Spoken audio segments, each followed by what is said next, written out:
এই যে এখন যাচ্ছি হচ্ছে এই যে পোড়ামাটির হাট, এই সামনেই এই ছিন্নমস্তা মন্দির দেখে এখন আমরা বেরোলাম, তো এখন পোড়ামাটির হাটেই যাচ্ছি। আর বিষ্ণুপুর মানেই কিন্তু হচ্ছে টেরাকোটার শহর, তো আমি তো এখন বিষ্ণুপুরে এসে পৌঁছে গেছি। তো এখন আমার সঙ্গে অবশ্যই থাকবেন, আর সমস্ত এখানে যত যাই সব মন্দিরগুলো আছে আমরা ঘুরবো, তো আমাদের সাথে সাথে আপনারাও কিন্তু এই মন্দিরগুলো দেখবেন। এই জোর মন্দিরের পাশে কিন্তু এই যে পোড়ামাটির হাট এখানে বসে, আর লাকিলি আজকে স্যাটারডে, তো স্যাটারডে হাটটা বসে। আর এখানে দেখুন কত ফটোশ্যুট হচ্ছে, রিলস হচ্ছে এখানে, ওই দেখুন।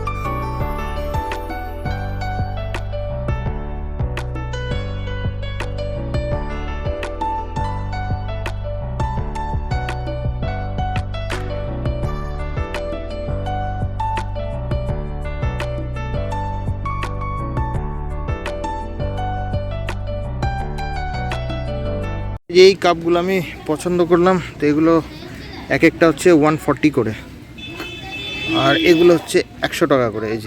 এই যে ছোট জলের বোতলগুলো মাটির, কিন্তু এগুলো হচ্ছে এক একটা 80 টাকা করে। এখানে বিভিন্ন রকমের এই যে দাম আছে, এই যে কোনোটা 90, এই যে এটা যেন দাম করলাম এটা 90, এটা আবার 60 করে এই কাপটা। এখানে আবার 30 টাকা 35 টাকা বিভিন্ন রকমের কাপ আছে। তো 4টা কাপ নিচ্ছি, দিদি তো কমই করলো না, 320 টাকায় নিল। তাও আপনারা আসবে এই দিদির থেকে আপনারা জিনিসপত্র কেনাকাটি করবেন। ওটা দোকানে ছিন্নমস্তা। এটা হচ্ছে নন্দলাল মন্দির, এটা হচ্ছে নন্দলাল মন্দির। আর এখানে না ভিডিও করতে দেয় না, তো খুব প্রবলেম।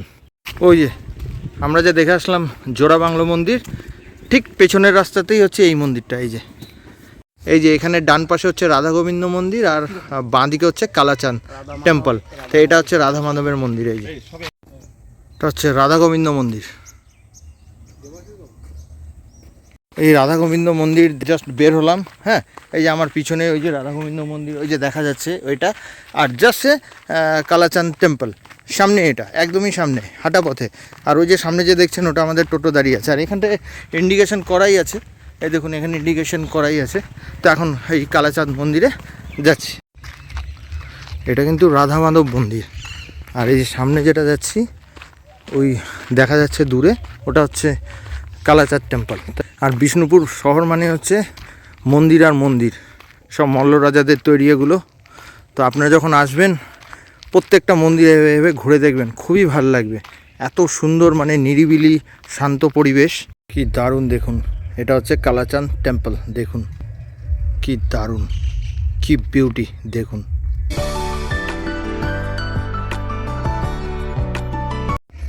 এটা হচ্ছে কালাচাঁদ টেম্পলের বাইরেটা দেখুন, এগুলো সব কিন্তু পোড়ামাটি দিয়ে তৈরি।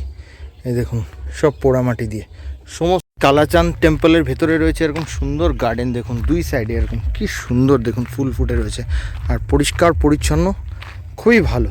টেম্পলের ভিতরে এরকম সমস্ত বড় বড় গাছ রয়েছে এই কালাচাঁদ টেম্পলের ভিতরে। গাছটা দেখুন, শিমুল গাছটা কি বিশাল। এই হচ্ছে লালবাদ।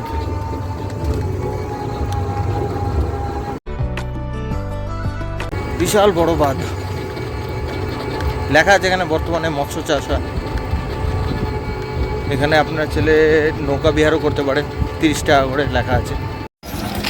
লালবাঁধ দেখে আসলাম, তারপরে হচ্ছে এখানে একটা রয়েছে মিউজিয়াম। এখন এই যে মিউজিয়ামেই যাচ্ছি আমরা। এই মিউজিয়ামে যে আমরা গেলাম তার জন্য কিন্তু আপনাদের 10 টাকা করে টিকিট কাটতে হবে। 10 টাকা টিকিট কেটেই আমরা কিন্তু ভেতরে ঢুকলাম। আর এটা হচ্ছে গুমঘর, রাজারা এখানেই শাস্তি দিত যারা দোষী ব্যক্তিদের। তো এটা এই রাস্তা, এই আমাদের টোটো দাঁড়িয়ে আছে, এই রাস্তার থেকেই কিন্তু এটা এইভাবে আপনারা দেখে নিতে পারবেন। না এটা একটা এখানে গেট দেখুন, খুবই ভগ্নদশা এই গুমঘরেরই। তো এখানে তাও এই যে এখানে কিন্তু লেখা আছে এই যে গুমঘর।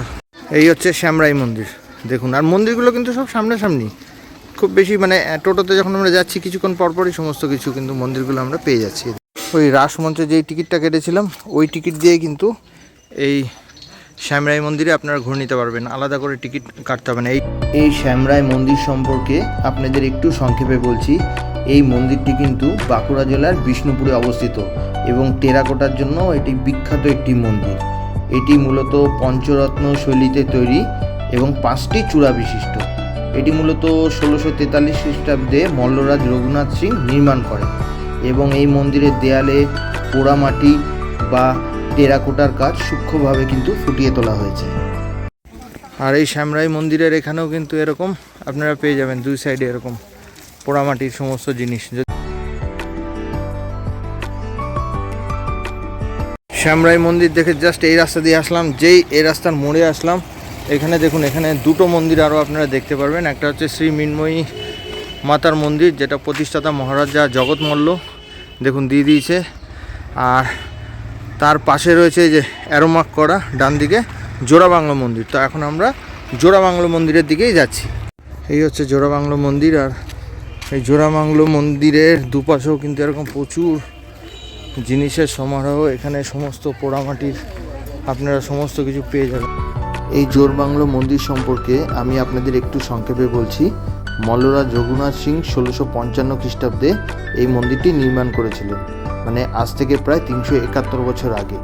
আর এটি কিন্তু বাঁকুড়া জেলার বিষ্ণুপুরেই অবস্থিত এবং এই মন্দিরটি কেষ্টরায় মন্দির নামেও পরিচিত, কেননা পূর্বে এখানে কৃষ্ণকে কেষ্টরূপে পূজিত করা হতো। আর এই মন্দিরটির উচ্চতা হচ্ছে 35 ফুট এবং টেরাকোটা স্থাপত্যের এক অপূর্ব নিদর্শন হচ্ছে এই মন্দির। এই জোর বাংলা মন্দিরেও কিন্তু আমাদের টিকিট দেখলো, আর কোথাও লাগবে না। এই তিনটে মন্দিরে মানে আপনি যখন ওই রাসমঞ্চে যে টিকিটটা কাটবেন, ওই রাসমঞ্চে একবার লাগলো, তারপরে লাগলো হচ্ছে এই পাঁচমুড়া মন্দিরে একবার লাগলো, আর শ্যামরাই মন্দির যেটা শ্যামরাই মন্দিরে একবার লাগলো, আর হচ্ছে জোর বাংলা মন্দির। এটা হচ্ছে মৃন্ময়ী মাতার মন্দির। এই যে এখন যাচ্ছি, এটা রাধেশ্যাম মন্দির, এই দেখুন। আর এই রাধেশ্যাম মন্দির সম্পর্কে আমি আপনাদের একটু সংক্ষেপে বলছি। 1758 সালে মল্লভূমের রাজা চৈতন্য সিং এই মন্দিরটি নির্মাণ করেছিলেন। এটি বিষ্ণুপুর শহরের একটি কৃষ্ণ মন্দির। আর কৃষ্ণকে এই মন্দিরে শ্যামরূপে পূজিত করা হয় এবং শ্যামের সহিত রাধার বিগ্রহ পুজো করা হয়।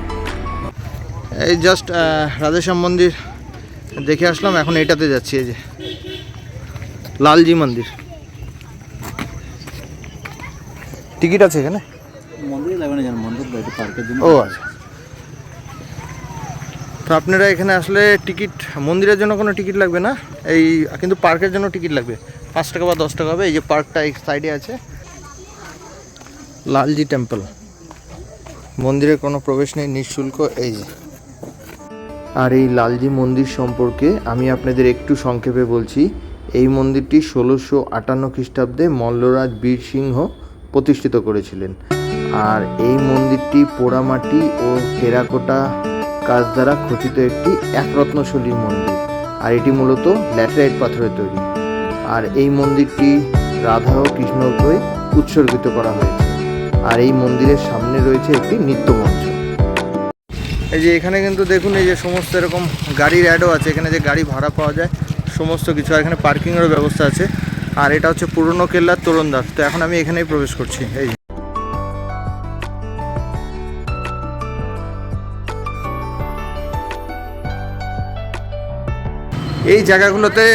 এই জায়গাগুলোতে সৈন্যরা বসে থাকতো, বসে নজরদারি করতো। এই জায়গাগুলোর মধ্যে এই যে ওখানে আরেকটা গেট আছে, এই যে ছোট গেট, এই যে গেটটা। তো এইখানে রয়েছে এই যে আরেকটা গেট, দেখুন এটা আরেকটা গেট, ছোট গেট। এই গেটটা কিন্তু আপনারা অবশ্যই দেখবেন, দেখুন কি সুন্দর এই গেটটা। এই হচ্ছে বিষ্ণুপুর বাঁকুড়া, দেখুন লাল মাটির দেশ। যে গেটটা দেখে বের হলাম, এই সোনার কেল্লা তোরণটা দেখে বের হওয়ার পরেই একটু এসে ডান দিকে এই যে এটা হচ্ছে পুরো পাথরের রথ। দেখুন এই যে আরেকটা মন্দিরে আসলাম, এটা হচ্ছে মদনমোহন মন্দির। তো এখন এখানে এন্ট্রি করছি। আর এই মদনমোহন মন্দির সম্পর্কে আমি আপনাদের একটু সংক্ষেপে বলছি। এই মন্দিরে কৃষ্ণকে মদনমোহন রূপে পূজা অর্চনা করা হয়। আর এই মন্দিরটি আনুমানিক 1694 খ্রিস্টাব্দে মল্লভূমের রাজা দুর্জন সিং প্রতিষ্ঠা করেছিল। আর এই মন্দিরটি মূলত একরত্নশৈলী এবং ল্যাটেরাইট পাথরে তৈরি। আর এটা হচ্ছে মদনমোহন মন্দিরের এই চারপাশে দেখুন এরকম প্রচুর অজস্র এরকম দোকান রয়েছে। এই মদনমোহন মন্দিরের টেম্পলের পাশেও কিন্তু দেখুন ট্রেনের সমস্ত টাইম টেবিল দেওয়া আছে। ওটা হচ্ছে বিষ্ণুপুর। আপনারা জানেন বিষ্ণুপুর হচ্ছে টেরাকোটার জন্য বিখ্যাত, পোড়ামাটির জিনিসের জন্য বিখ্যাত। এই দেখুন সমস্ত জিনিস। এই যে আমাদের ঘোরা শেষ, মোটামুটি সমস্ত মন্দির দেখা শেষ। তো এখন আমরা যাচ্ছি হচ্ছে হ্যাঁ, বিষ্ণুপুর রেলওয়ে স্টেশন। ওর সাথে আমরা ঘুরে আসলাম, ওর নাম হচ্ছে জয়। তো তোমরা যদি বিষ্ণুপুরে আসো তো ওর সাথে কিন্তু যোগাযোগ করতে পারো, আমি ফোন নাম্বার আমি স্ক্রিনে দিই। বিষ্ণুপুর রেল স্টেশনে চলে আসলাম, আর 5:40 লোকাল ধরে আমরা চলে যাব হচ্ছে বাঁকুড়াতে। আর এখন রেল স্টেশনের বাইরে দাঁড়িয়ে আছি, এখন টিকিট কাটবো, এটা হয়তো টিকিট কাউন্টার। আর টোটোতে আমাদের প্রায় 1:30টায় আমরা গিয়েছিলাম, আর এখন বাজে বিকেল 5টা, প্রায় 3.5 ঘন্টা, টাকা প্রায় 700 টাকার মতো হয়। তো আমাদের থেকে 600 টাকা নিল। এখন আমরা চলে আসলাম বিষ্ণুপুর রেলওয়ে স্টেশনে, আর টিকিট নিলাম। তো এটা সুপারফাস্টের টিকিট দিল, এর জন্য ভাড়া বেশি পড়লো। আমাদের দুজনের ভাড়া পড়লো হচ্ছে 50-100 টাকা। কিন্তু আপনারা যদি লোকাল ট্রেনে যান তো 10 টাকায় কিন্তু হয়ে যাবে। আর লোকাল রয়েছে 7টার সময়, তো 7টা অবধি বসবো না। এটা হচ্ছে বিষ্ণুপুর রেলওয়ে স্টেশন, দেখুন কি সুন্দর। আর স্টেশন, এই যে ট্রেন লাইনের পাশে দেখুন কি সুন্দর ফুলের গাছগুলো। এই যে বিষ্ণুপুর স্ট্যান্ড থেকে নিলাম লাল চা, 10 টাকা করে। এই হচ্ছে ট্রেনের নম্বর। তাড়াতাড়ি চলে আসলাম, 5:40 ছাড়লো, 6:10 মধ্যে চলে আসলাম। একটাই কিন্তু স্টপেজ। আর এখন আমি দাঁড়িয়ে আছি বাঁকুড়া স্টেশনে, আর এখন বাজ 6:12। তো আজকে বিষ্ণুপুরের ভ্রমণটা আমি এখানেই শেষ করছি। তো বিষ্ণুপুরের ভিডিওটা আপনাদের কেমন লাগলো অবশ্যই লাইক, শেয়ার এবং কমেন্ট করে জানাবেন। আর খুব শীঘ্রই দেখাবে নতুন কোনো ভিডিওর সাথে।